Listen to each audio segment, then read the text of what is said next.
રંગ અમરનાથ સેવા ટ્રસ્ટ દ્વારા યાત્રીઓ માટે જમ્મુ ખાતે ભંડારાનું આયોજન કરવામાં આવે છે।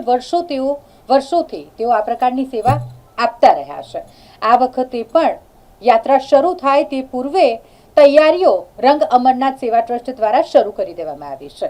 આ વખતે તેઓનો 30મો ભંડારો છે અને તેનું આયોજન કરવામાં આવ્યું હોય ત્યારે પહેલાથી જ વડોદરા શહેરથી જે સેવાદારો છે તેઓ પ્રસ્થાન થયા છે, ત્યાં જવા માટે રવાના થયા છે। આ પહેલી ટુકડી ત્યાં જવા માટે રવાના થઈ છે। વાતાવરણને જોતા અને યાત્રાળુઓની જે સંખ્યા છે તેને ધ્યાનમાં રાખતા તેઓ દ્વારા ત્યાં શેડ ઊભા કરવામાં આવશે અને ત્યારબાદ જ્યારે યાત્રા શરૂ થવાની હોય ત્યારે ભંડારાની પણ શરૂઆત થશે। એટલે અગાઉની તૈયારીના ભાગરૂપે એક ટુકડી કે જે વડોદરાના સલાટવાડા વિસ્તારમાં આવેલ ભૈરવેશ્વર મહાદેવ મંદિર ખાતે મહાદેવના દર્શન કર્યા બાદ રવાના થઈ છે જમ્મુ જવા માટે। આ 30મો ભંડારો જેનું આયોજન કરવામાં આવ્યું હોય એટલે અગાઉની તૈયારી માટે અહીંથી સેવાદારો રવાના થયા છે।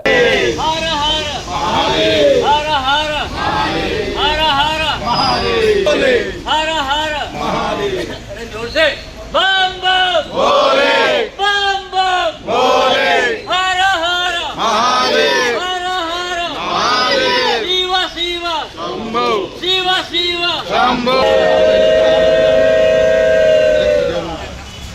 अमरनाथ महादेव की जय बाबा बर्फीले की जय। कई जई थी आजू माँ शिवानी रंग अमरनाथ चैरिटेबल ट्रस्ट 30મા વિશાલ ભંડારા માટે આજે આપણા સેવાદારો અત્રે વડોદરા સલાટવાડા શિવ મંદિરથી પ્રસ્થાન કરે છે।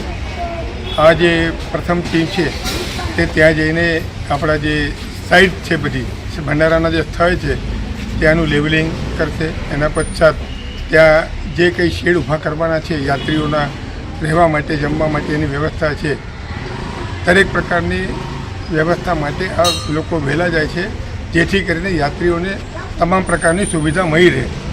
આપ વડોદરાવાસીઓ તથા ગુજરાતના ભારતના તમામ સમગ્ર યાત્રીઓને અમારી વિનંતી છે કે અમારા સેવાદારોને ત્યાં આ 30મા વિશાળ ભંડારામાં સેવા આપવાની મોકો આપે।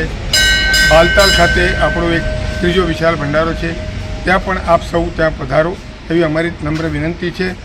જમ્મુનો ભંડારો આ વર્ષે ચાલુ છે અને જમ્મુના ભંડારામાં જે કોઈ જમ્મુ સ્ટેશન પર ઉતરશે એ બધાને નમ્ર વિનંતી છે કે આપ જમ્મુના સ્ટેશનથી ઉતરીને સીધા આપણા ભંડારા પર પહોંચી જજો, ત્યાં આપણી બધી વ્યવસ્થા થઈ જશે।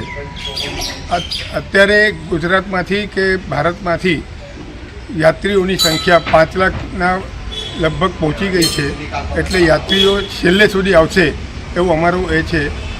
અને યાત્રીઓને નમ્ર વિનંતી છે કે ઠંડી વધારે રહેશે, વરસાદ પણ પડવાની શક્યતા વધારે છે, તો કપડાં ગરમ લઈને જજો અને રસ્તામાં ધીમે ધીમે જાઓ। કદાચ વરસાદ પડે અને તમારે રસ્તામાં અડચણ આવે તો ધીરે ધીરે ઉપર યાત્રામાં જવાનું છે। ઉતાવળ જરા પણ કરતા નહીં, શાંતિથી જાઓ અને કોઈ પડાવ આવે તો પડાવ પર રોકાઈ જાઓ। પછી શેતનાગ હોય કે બબલ ટોપ હોય કે ગમે ત્યાં હોય, બબલ ટોપનો આપણો ભંડારો જે આપણે દર વર્ષે મહાદેવ સેવાદાર ચેરિટેબલ ટ્રસ્ટ સાથે કરીએ છીએ દિલ્હીવાલા, ત્યાં આપણે રોકાઈને ત્યાં જમવાની તમામ વ્યવસ્થા છે, તો ત્યાં આપ રોકાવીને પછી વિરામ કરીને પછી આગળ વધજો એવી અમારી નમ્ર વિનંતી છે। જય શંકર।